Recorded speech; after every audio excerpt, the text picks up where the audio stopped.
오늘 여러분과 함께 흰옷 입은 자들이 누구며 또 어디서 왔느냐라고 하는 제목으로 말씀을 나누려고 합니다. 우리는 매일 아침 거울 앞에 섭니다. 그리고 오늘 하루 입을 옷을 고르죠. 때로는 날씨를 고려해서, 때로는 직장에서의 기대를 맞추기 위해서 모든 사람이 시선을 의식하면서 우리는 옷을 입습니다. 옷은 내가 누구인지를 보여주는 동시에 오늘 내가 어떤 사람처럼 보이고 싶은가를 말해주는 도구이기도 합니다.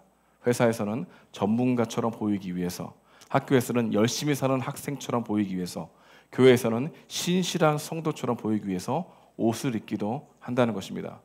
우리는 어쩌면 진짜 나보다 기대에 맞춰 살아가는 모습을 매일 아침 입고 있는 것 같습니다. 그래서 옷은 단지 외적인 선택이 아니라 남들의 기대에 맞춰진 옷인지도 모르겠습니다. 그리고 소위 세상은 성공의 옷을 걸쳐야만 인정받을 수 있다고 우리를 몰아붙입니다. 어디를 가든 사람들이 묻는 것은 이거죠. 지금 당신은 어떤 사회적인 옷을 입고 있습니까? 어느 학교를 나왔습니까? 지금 무슨 일을 하고 있나요? 연봉은 얼마쯤입니까? 자녀는 어느 학교 다니죠? 교회에서는 어떤 직분을 맡고 있습니까? 그렇게 살다 보게 되면 우리는 순간 마음 가운데 피로감을 느끼게 됩니다. 분명히 열심히 살고 있기는 한데, 사람들이 잘하고 있다고 말해주기는 한데 내 안에 이상한 허전함이 들기 시작한다는 것이죠. 좋은 학교, 괜찮은 직장, 착한 부모, 충실한 교회 생활, 남들이 보기에는 빠짐없이 하고 있는 것 같은데 무언가 계속 맞춰서 살아갈 것 같은 긴장감이 항상 우리 안에 존재한다는 것입니다. 이 정도는 해야 나도 괜찮은 사람이지라는 이 묵직한 기준들이 우리를 조용히 누르고 있는 현상을 보게 된다는 것이죠. 그래서 믿음으로 살고 싶다고 말하면서도 어느 순간 나도 모르게 세상에 들이대는 이 잣대에 내 신앙을 올려놓기도 합니다. 기도했는가 보다 기도한 후의 결과가 어떻게 되었는가가 더 중요하게 되고, 말씀에 순종한 것 그 자체보다 그 선택이 얼마나 인정받았는가 우리의 마음을 흔들어 놓을 때가 있다는 겁니다. 교회에서는 주님이면 충분합니다, 주님이 나의 자랑입니다 라고 고백하지만 현실로 돌아오면 나도 모르게 내가 입고 있는 옷, 내가 쌓아놓은 위치, 내게 들린 성과가 내 존재의 증거처럼 느껴질 때가 많다는 겁니다. 그렇게 조용히 스스로 묻다 보면 내 안에서는 또 다른 질문이 나에게 말을 걸어옵니다. 너는 정말 예수님 안에서 누구라고 생각하니? 하나님은 나를 어떻게 바라보실까? 이 질문을 하루 마지막 잠들기 전에 종종 문득문득 떠오르는 것 같습니다. 사람들 앞에서는 괜찮은 척, 여유 있는 척, 믿음 있는 척 했는데 막상 혼자 남겨진 그 마음속에서는 이런 생각이 스멀스멀 올라오는 것입니다. 나는 지금 어떤 옷을 입고 있는가? 회사에서는 칼같이 달인 이 셔츠를 입었지만 속으로는 불안이라고 하는 이 옷을 껴입고 있고, 업무에서는 전문가처럼 보이려고 노력했지만 사실상 무능함이 들킬까 봐 두려운 마음을 꼭 껴안고 있었으며, 학교에서는 성실한 학생처럼 보이려고 하지만 그 속은 비교와 불안이라고 하는 옷을 껴입고 있고, 교회에서는 신실한 성도처럼 앉아있지만 정작 내 마음은 기도하지 못한 죄책감과 하나님 앞에 내놓기 부끄러운 이 죄들로 그 마음이 덮여있는 것들을 보게 되죠. 결혼한 분들 중에는 좋은 부모가 돼야지, 좋은 신앙의 가정이 이야지라고 하는 이 겉옷을 입고 있지만 속으로는 자녀 문제와 부부 사이의 서운함, 내가 잘하고 있는 것일까? 라고 하는 끊임없는 자책의 옷을 입고 있는지도 모르겠습니다. 그리고 어느 날 조용히 예배를 드리고 있는 우리 마음 가운데는 누가 시킨 것지도 않았는데 이런 질문을 하게 되는 거죠. 나는 하나님 앞에서 누구인가? 우리는 그 질문 앞에 잠시 머뭇거리기도 합니다. 그리고 바로 이 질문의 자리에 서 있을 때 오늘 말씀은 우리를 다른 시선으로, 완전히 다른 옷을 입고 있는 한 사람들로, 그 사람들이 가득한 곳으로 우리들을 초청하고 있다는 것입니다. 사도 요한은 하늘의 문이 열리는 환상 속에서 세상의 시선과 전혀 다른 하나님의 시선으로 살아가는 사람들을 우리에게 보여줍니다. 그들은 세상에 말하는 성공의 옷을 입고 있지 않습니다. 그들은 어린 양 앞에서 흰 옷을 입고 종려가지를 들고 하나님의 보좌 앞에 서 있는 사람들입니다. 세상에서는 그 어떤 이름도 알려지지 않는 무명이었습니다. 하지만 하나님 앞에서는 흰 옷을 입은 하나님의 백성들로 서 있는 그들을 우리에게 보여주고 있다는 것입니다. 9절인데요. 우리 함께 읽어보도록 하겠습니다. 시작. 이 일 후에 내가 보니 각 나라와 족속과 백성과 방언에서 아무도 능히 셀 수 없는 큰 무리가 나와 흰옷을 입고 손에 종려가지를 들고 보좌 앞과 어린 양 앞에 서서. 여러분, 그렇다면 요한이 본 이 환상에 나오는 이 사람들은 누구일까요? 그들은 어떤 삶을 살았기에 이 자리에 앉아 있을 수 있었을까요? 그리고 이 장면은 오늘날 살아가는 우리들에게 어떠한 의미를 가져다 줄 수 있을까요? 이 질문을 답하기 위해서 우리는 먼저 요한이 이 환상을 어떤 흐름 속에서 살펴보았는지를 이해해야 한다는 것입니다.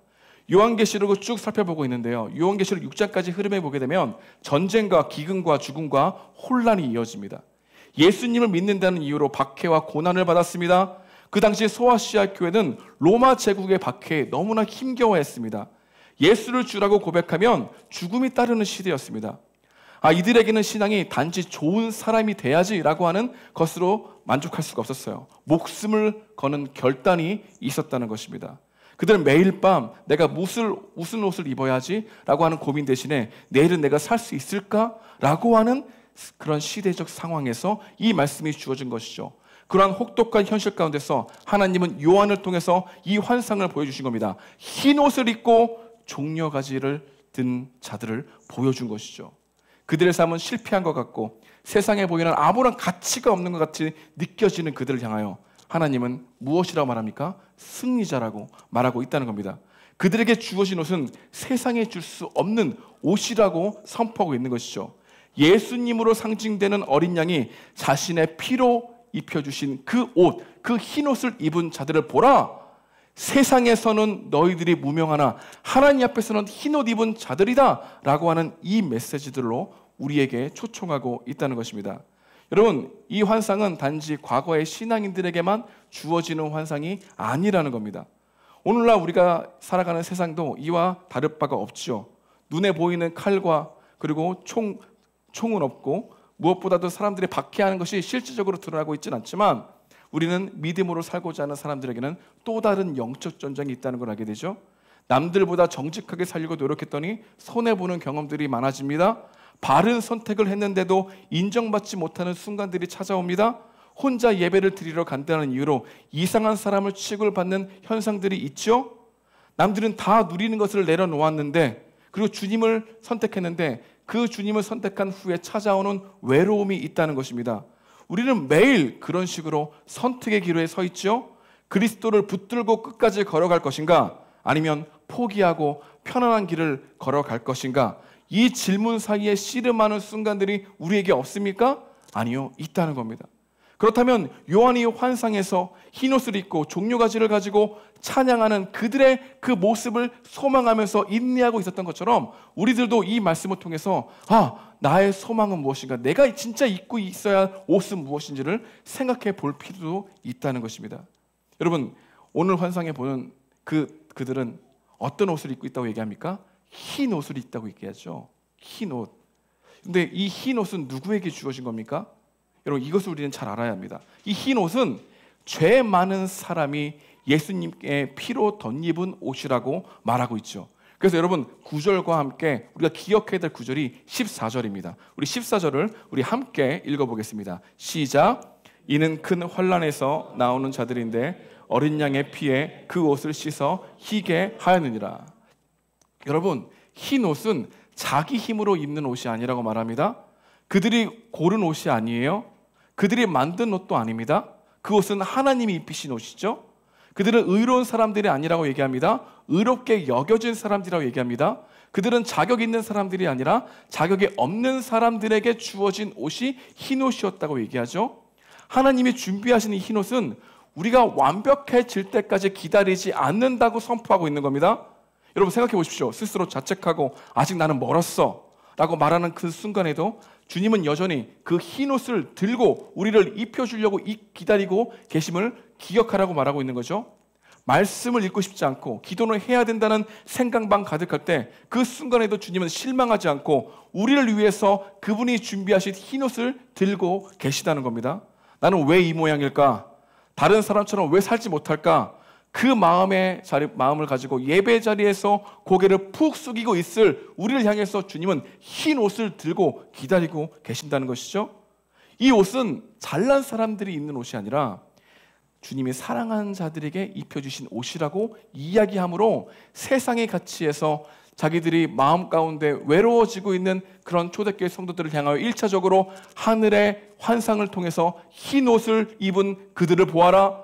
너희들이 지금 무명한 자나 내가 입는 너희들에게 입혀줄 옷은 세상의 가치로 입는 옷이 아니라 내가 너를 사랑해서 입혀주는 옷이라. 이 정체성을 붙들고 살아가야만 넉넉히 믿음으로 걸어갈 수 있는 세상이다 라고 하는 이야기를 하기 위해서 오늘 본문이 우리에게 말해주고 있는 것입니다. 여러분은 정말로 마음 가운데 여러분이 어떠한 연약함이 가지고 있음에도 불구하고 주님께서 흰 옷을 들고 지금 여러분들 앞에 서 계시고 있음을 믿고 있습니까? 그 마음이 우리 가운데 없는 이상 우리는 계속해서 실패와 좌절에 계속해서 사단이 참수하는 그 소리를 들으면서 신앙이 회복되지 않고 처음 사랑이 나에게는 일어나지 않을 거야 라고 하는 그 말을 더 믿고 살아갈 수밖에 없는 그런 마음의 실체가 있을 수 있다는 것을 우리에게 말해주고 있다는 겁니다. 여러분, 흰 옷을 기억해라. 흠 없는 자가 주어지는 옷이 아니라 흠 있지만 주님께 자비롭게 여기는 자에게 주어진 흰 옷, 그것이 우리의 정체성이다. 이 정체성을 붙들고 살아가는 사람들이 은혜를 잃어버리지 않을 수 있다라고 말하고 있는 것을 우리는 보게 되죠. 저는 흰 옷을 입고 종려가지를 흔드는 이 현상을 보게 되면서 성경에서 한 사람이 생각납니다. 비유에 나오는 사람인데요. 누가복음 15장에 보게 되면 여러분이 잘 알고 있는 잃어버린 두 아들의 비유를 알게 될 겁니다. 우린 소위 그것을 탕자의 비유라고 말하죠. 여러분, 이 탕자의 비유의 하이라이트가 어딘지 아십니까? 둘째 아들이 돌아오는 장면입니다. 팀 켈러의 탕부 하나님이 보게 되면은 이 장면을 이렇게 해석했습니다. 이 비유의 주인공은 탕자가 아니라 둘째 아들이 아니라 그를 미친 듯이 기다리는 아버지다. 여러분, 이 이야기를 재구성해 보겠습니다. 이 이야기와 얼마나 흰옷을 입은 이 종려가지를 든 그 수많은 백성들과 연관되어 있는지를 한번 생각해 보자는 것이죠. 둘째 아들은 아버지를 떠났습니다. 먼 나라로 살았습니다. 아버지를 죽은 것처럼 여겨요. 자기 속에는 옳은 대로 살아가는 게 좋게 여깁니다. 마음이 이끄는 대로 살아가는 것이 행복을 누리고 있었던 사람이었습니다. 처음에는 돈이 잘 벌리는 것 같았어요. 근데 점점 탕진합니다. 돈만 탕진한 게 아니죠. 아버지를 떠나 그 아버지로부터 느꼈던 이 안정감 또한 탕진했습니다. 점점점 절망과 두려움과 염려가 쌓여가기 시작했죠. 여러분, 그냥 탕진한 게 아니에요. 점점 탕진한 거예요. 점점 탕진했던 이 둘째 아들은 그 마음 가운데 두려움이 사로잡기 시작했습니다. 가난이 찾아온다는 생각에 두려웠죠. 여러분, 사람은 가난 때문에 죽지 않지 않습니까? 가난을 극복할 수 없다는 절망감이 죽이는 것이죠. 사람들은 죽음 때문에 죽지 않고 죽을지 모른다는 두려움이 엄습할 때 삶을 힘들어하고 경외하지 않습니까? 그런 마음을 탕자가 계속해서 누리고 있었습니다. 그 누림이 너무나 괴로워서 절망 가운데 좌절하고 있을 그때에 아버지가 생각납니다. 아버지가 떠오릅니다. 여러분, 우리가 흰옷을 언제 발견할 수 있는지 아십니까? 여러분, 여러분이 흰옷을 입고 있을 때가 언제 발견할 줄 알아요? 여러분들이 가장 밑바닥에서 절망하고 있을 때, 아, 나에게는 아버지가 있지라고 하는 그 생각이 떠오르는 것 자체가 은총인데 그 은총 자체가 흰옷을 입고 있다는 것을 확증하는 생각들이라는 거 여러분 알고 있습니까? 이 둘째 아들이 좌절하고 있을 때 더 이상 너네 갈 곳이 없구나. 나는 밑바닥이구나. 근데 아버지가 생각나요? 여러분, 이것이 우리 안에 심겨놓은 은총이라는 거죠. 이것이 우리가 입고 있는 흰옷이라고 얘기하는 거죠. 그 아버지가 생각났을 때 그 탕자는 마음 가운데 하늘과 아버지께 죄를 지었다라고 하는 고백을 합니다. 아버지께만 죄를 지었는데 그 마음 가운데 아버지께 죄를 짓는 것이 하늘 아버지께도 죄를 지었다라고 하는 생각이 들자 아버지께 돌아가고자 하는 용기가 생깁니다. 여러분, 이것이 우리에게 준겨진 은총인 것이죠. 여러분, 절망 가운데 난 끝이야 라고 생각하는 육신의 생각이지만 여러분, 흰옷을 입은 자들에게는 그 육신의 생각을 넘어서 나는 돌아갈 곳이 있구나, 나는 아버지가 있지라고 하는 신겨놓은 은총이 떠오르는 것, 이게 주님이 우리에게 신겨놓은 흰옷이라고 얘기하고 있는 거죠. 이 둘째 아들은 그 옷을 입고 이제 아버지께 처분권을 맡깁니다. 내가 품꾼으로도 살아도 괜찮으니까 아버지 곁에 가겠습니다라고 하는 마음으로 돌아가려고 하는 그 생각을 가지고 뚜벅뚜벅 걸어가고 있죠. 근데 아버지는 처음부터 이 둘째 아들이 나간 이후부터 계속해서 아들이 돌아오기를 기다리고 있었습니다. 그 기다리고 있었던 그때 저 멀리 아들을 보고 동물인지 사람인지 구분하기 힘들 정도로 멀리 있었지만 아버지는 한눈에 알아봅니다. 가슴이 뛰기 시작합니다. 창자가 애끓는 마음으로 아들이 걸어오는 걸 보고 뛰어나갑니다.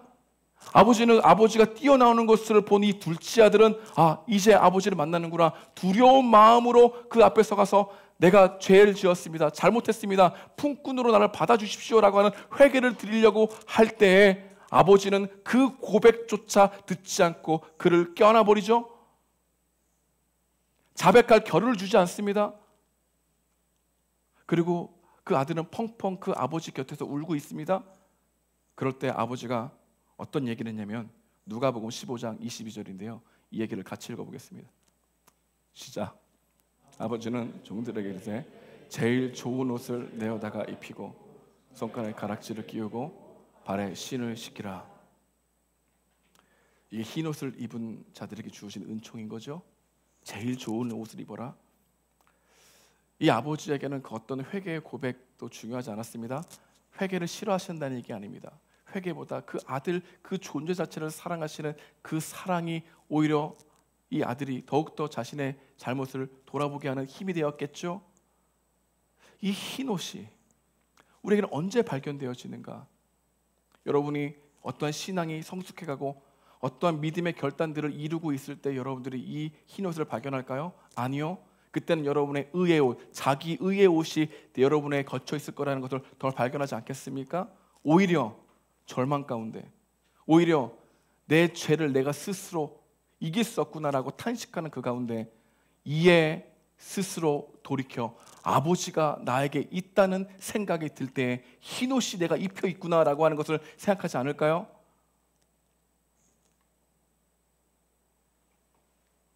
아버지는 아들에게 가장 좋은 옷을 내어다가 입혔습니다.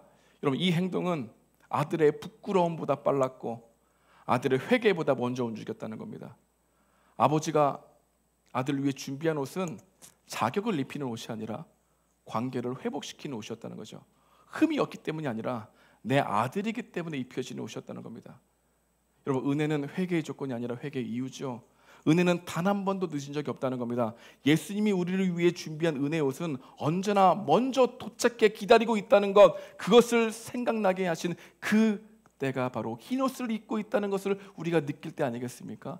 이것을 우리가 이 세상에서 경험하지 않으면 우리 주님의 사랑을 크게 느낄 수 없는 존재인지도 모른다고 말하고 있는 거죠. 여러분, 흰옷은 그렇습니다. 자격으로 지어지는 게 아니라 은혜로 지어진 것이죠. 그리고 이것이 우리의 진짜 정체성이라는 것을 믿고 살아가는 사람이 성도라고 말하고 있는 겁니다. 여러분, 기억해야 될 것은 흰옷을 입은 자처럼 살아가라는 게 아니라 흰옷을 이미 입혀주신 사랑을 믿고 살아가라는 것. 그것이 달라요. 그것이 다르다고요. 그렇다면 흰옷을 입은 그들은 어떤 삶의 여정을 걸어갔을까요? 이들은 고난을 피한 자들이 아니라 고난을 통과한 자라고 말하고 있습니다. 다시 14절을 읽어보겠습니다. 14절 다 같이 읽어볼게요. 시작. 이는 큰 환난에서 나오는 자들인데 어린 양의 피에 그 옷을 씻어 희게 하였느니라. 찢기고 흔들리고 울다가 다시 붙든 인생에게 주어진 은혜의 옷, 그게 흰옷이었다는 겁니다. 아니, 더욱 정확하게 말하자면 그런 은혜에 붙들린 자들, 이게 성도라고 말하고 있는 거죠. 바로 이 성도를 보여주고 있는 모습이 누가복음 15장에 나오는 이 둘째 아들의 모습이기도 하지만 실제로 성경을 살펴보게 되면 그 인생 자체가 주님께로 돌아가는 여정인 사람이 또 한 사람이 있습니다. 그 사람의 이름은 바로 요셉입니다. 창세기 37장부터 50장까지는 요셉의 삶의 여정을 쭉 보여주고 있는데요.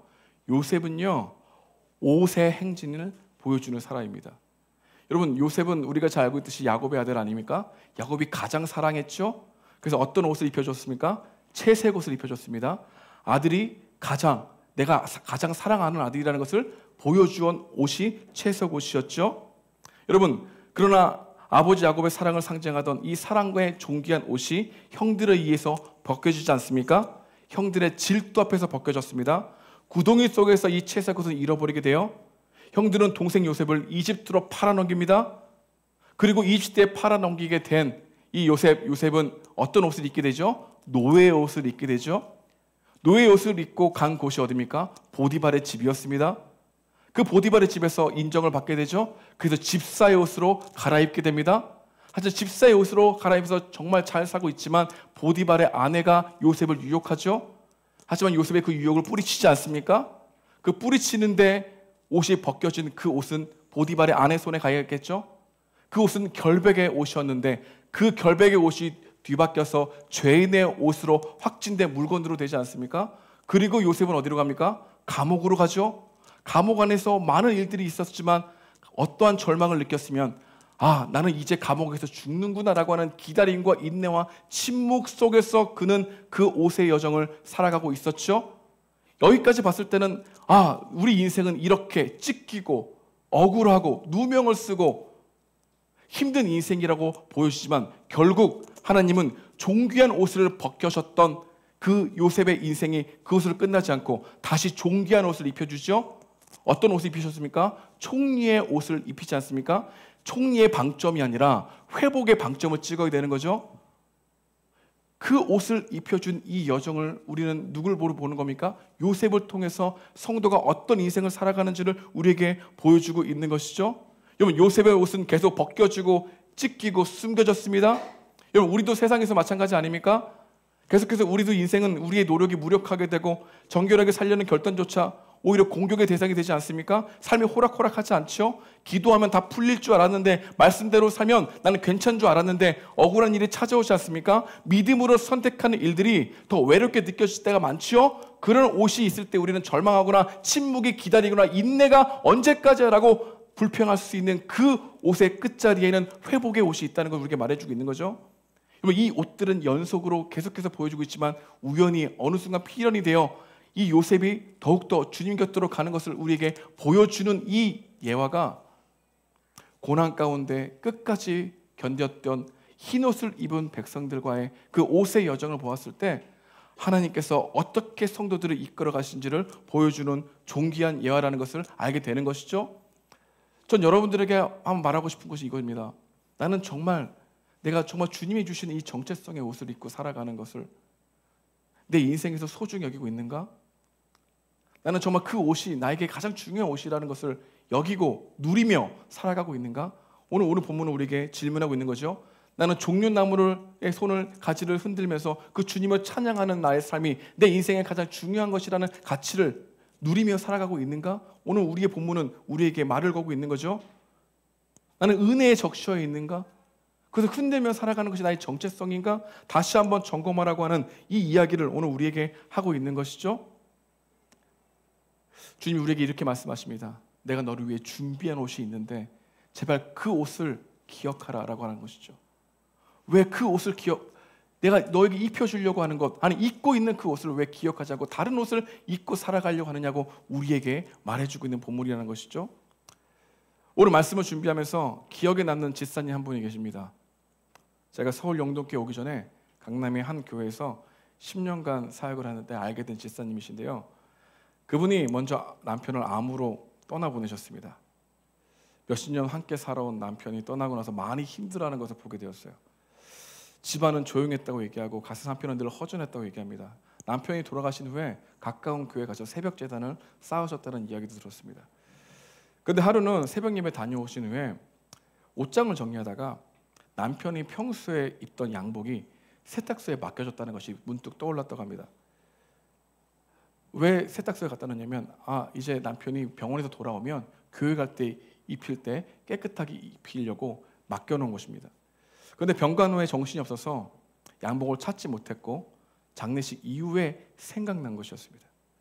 그래서 세탁소에 가서 옷을 찾았어요. 근데 정말 옷이 깨끗하게 비닐로 드라이가 되어서 잘 덮여 있었습니다. 집에 와서 흰 비닐을 벗기고 정장을 펼쳐놓고 한참 동안 앉아 있었다고 합니다. 잔잔하게 그리움이 몰려왔다고 합니다. 그리고 집사님이 그 정장의 이 마이를 무릎에 올려놓고 조용히 안쪽에 안감을 들춰봤다고 합니다. 근데 거기에 남편이 네임펜으로 적어둔 글귀가 있다는 거예요. 양복 안감에 딱 들어보니까 주일 예배용, 글자가 적혀 있는 거예요. 항상 주일날 입고 가기 위해서 이 정장 안에 주일 예배용이라고 네임펜으로 써놓은 겁니다. 예전 사람들은 이건 주일에 입어야지라고 하는 옷들을 구별해 놓지 않습니까? 이 분도 그랬던 거예요. 주일 예배용. 그리고 그 옷을 가지고 오랫동안 생각에 잠겨져 있었다는 이야기를 제가 수년 전에 들었는데, 오늘 말씀을 들으면서 주일 예배용 이라고 하는 이 양복이 떠올랐습니다. 저는 거기서 한 가지 덧붙이고 싶은 게 있었어요. 뭐냐면 주의 옷을 입고 사는 삶이라는 걸 적어놓고 살면 얼마나 좋겠는가라는 생각을 해보게 되었습니다. 그래서 저도 오늘 아침에 용기 있게 포스트잇에다가 양복 안감에다 이렇게 붙였습니다. 주의 옷을 입고 사는 삶. 우리가 얼마나 많이 이것을 잃어버리냐면요, 예배당 밖으로 나아가도 주의 옷을 입고 산다는 것을 인지하지 못하는 것 같아요. 세상에 좋은 옷만 보이고 그 옷을 입지 못하는 나의 한계만 보이고, 우리 인생 속에서 나의 정체성은 어디 있는가, 요한계시는 우리에게 계속해서 질문하고 있는 것 같아요. 전 여러분들이 오늘 말씀을 읽으면서 이런 기도를 드리면 좋겠습니다. 주님, 우리의 인생의 안감에도 당신의 이름을 새겨주옵소서. 주님의 옷 입고 주님의 사람으로 살아갈 수 있도록 인도해 주시옵소서. 이거면 충분하지 않겠습니까? 이것이 여러분의 정체성이지 않겠습니까? 흰 옷을 입고 종려가지를 흔드는 이 수많은 주님의 백성들이 우리의 믿음의 여정을 응원하고 있다는 건 여러분 알고 있습니까? 우리가 낙심하고 좌절할 때 이에 스스로 돌이켜 하나님이 생각나는 그 생각 속에 우리가 흰 옷을 입고 있다는 것을 기억나게 하시는 하나님의 은총이 우리에게 여전히 지금 적용되고 있다는 것 여러분 믿고 있습니까? 예수님께로 나오십시오. 우리의 정체성은 주의 옷을 입고 사는 사람들입니다. 기도하시겠습니다.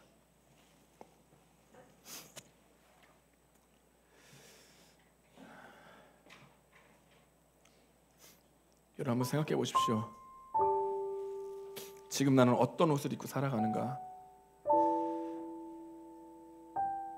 인정받기 위한 성공의 옷인가? 스스로를 보호하려고 하는 방어의 옷인가? 아니면 그리스도께서 입혀주신 은혜의 옷을 믿고 살아가고 있는가? 우리 주님께서 나에게 다시 입히시길 원하시는 옷이 무엇입니까? 오늘 주신 말씀이 여러분들에게 주어진 말씀이 있다면 그 말씀 붙들고 잠잠히 나의 옷을 입혀주신 그 은혜에 감사하며 기도하는 시간 되기 원합니다. 같이 말씀 생각하면서 기도하시겠습니다. 하나님, 그렇습니다. 우리의 마음을 뒤돌아봅니다. 나는 지금 어떤 옷을 입고 살아가고 있는가? 인정받기 위해 성공의 옷을 입고 있는가? 스스로를 보호하려고 하는 방어의 옷을 입고 있는가? 아니면 그리스도께서 입혀주신 은혜의 옷을 입고 걸어가고 있는가를 뒤돌아봅니다. 다시 입혀주실 그 주님의 옷을 기대합니다. 주님, 주의 옷을 입고 사는 자들입니다. 하나님, 절망 가운데 주님 하나님이 생각나요. 우리를 껴안으시는 그 주님을 잊지 않게 도와주십시고, 우리의 삶이 요셉과 같이 벗겨지고 시기로 인하여 사람들에게 힘들이 당하고 하나님 다른 옷을 입게 되는 그 와정이 있더라도 그 하나님께서 우리를 신실하게 인도하시는 이 믿음의 여정은 끝날에는 잔치가 되며 끝날에는 아멘 존귀한 옷으로 입혀지는 그 놀라운 일이 우리에게 준비되어 있다는 사실을 더디 믿지 않게 하시고 더욱 믿게 될 수 있는 우리 은혜의 역계에 손댈 수 있도록 인도해 주시기를 간절히 바라고 합니다. 주님, 사단막에 뜻하지 않게 도와주시옵시고 주의 옷을 입고 사는 사람으로 걸어가는 우리 심령 될 수 있도록 인도하여 주시옵소서. 함께 하시지 믿습니다. 이끌어가여 주십시오. 우리 마음을 다하여 찬양하기 원합니다. 우리 아름다우신 찬양하면서 나아가겠습니다. 아시는 분들은 큰 소리로 찬양해 주기 원합니다. 내 안에 주를 향하니 노래, 영원한 노래 있으니 날 향한 주님의 크신 사랑 영원히 찬양하리라. 십자가 그 사랑 찬양하리. 날 구원하리. 하신 그 사랑, 내 삶을 드려 찬양하리라. 놀라우신 주의 사랑 영원히 찬양하리라. 영원히 찬양하리라. 아름다우신 오 놀라우신 영원할 수 없는 사랑, 오 위대하신 하나님의 사랑 영원히 찬양하리. 아름다우신 오 놀라우신 영원할 수 없는 사랑, 오 위대하신 하나님의 사랑 영원히 찬양하리. 우리 이렇게 고백합시다. 주와 같은 분은 없네. 같은 분은 없네. 이 세상 그 누구도 주와 같은 분은 없네. 누구도 비길 수 없. 우리 다시 한번 고백하기 원합니다. 주와 같은 분은 없네. 같은 분은 없네.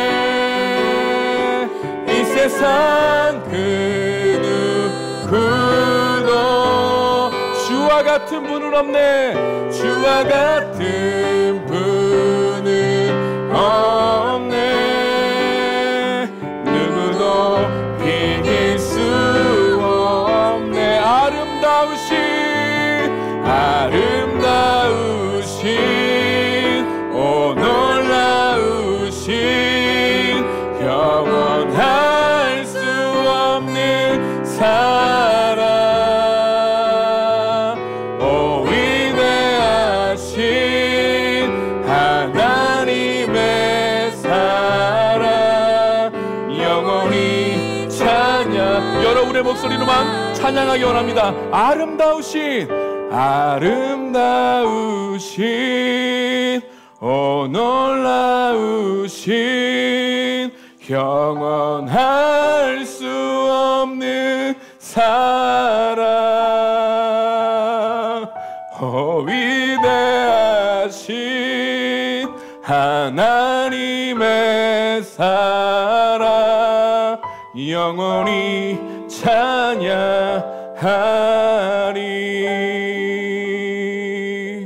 제가 기도하겠습니다. 주님, 우리는 날마다 더 괜찮아 보이는 옷을 찾고 더 인정받는 사람처럼 살아가려고 애를 썼습니다.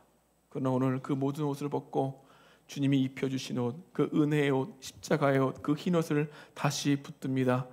우리는 자격이 없습니다. 그러나 자격 없는 자에게 가장 옷을 입혀주시는 아버지의 사랑을 믿습니다. 주님, 오늘도 우리의 마음에 새기게 하여 주옵소서. 주의 옷 입고 사는 삶, 성공이 아닌 복음으로, 성과가 아닌 은혜로, 스스로 꾸며낸 정체성이 아닌 그리스도로 살아가게 하옵소서. 그것이 우리의 힘이 되게 하시고 우리의 평안의 옷이 되게 하시고 그것이 우리가 주 앞에 설 소망이 될 수 있도록 인도하여 주시옵소서. 하나님께서 이끌어 주실 줄 믿습니다. 예수님의 이름으로 기도드리옵나이다. 아멘.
아니라.